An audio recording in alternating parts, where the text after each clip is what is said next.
kilalanin natin ang Pinay boxer mula Misamis Oriental na nagsumika para sundin ang yapak ni two-time Olympic medalist Nesty Petesio. May report si Bernadette Hinoy. Maagang namulat sa mundo ng boxing si Althea Porres dahil dating boksingerong kanyang ama, habang puro boxers din ang kanyang mga kapatid. Nagtuloy-tuloy na rin ang pagbulusok ng karera ng tubong Misamis Oriental matapos manalo sa 2024 Philippine Gab Light Flyweight title. Doon po na nakita ko po, sinabi ng papa ko na magboxing ka na. Doon po ako na parang na ano ko po na magboxing na rin ako. Lumaban ako ng Batang Pinoy po, first laban ko po, golden ako. At saka sa PC Pacman, golden ako. 2 Batang Pinoy at saka 2 Pacman Cup po.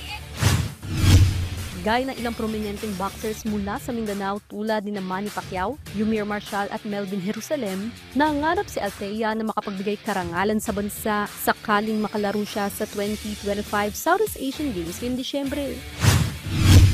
May pararating kami na laban sa SEA Games ngayong December po.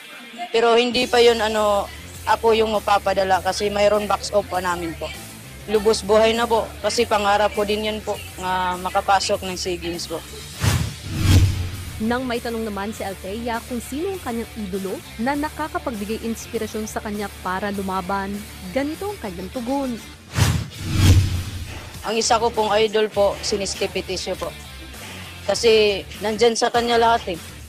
Yung mga pangarap niya, parang isa na rin ako na nakikita ko sa kanya ba, yung mga linakbay niya, parang dinaanan ko ba. Iba kasi siya nga champion eh. Parang hindi siya nakatingin sa mataas po siya. Nakatingin po siya sa mababa, pumapantay din po siya sa mga mababa sa kanya. Iba siyang champion eh, kasi inusapan ka niya, parang kung mahina ka, sinasabihan ka niya, kaya mo yan. Kaya ko nga din, kayo pa.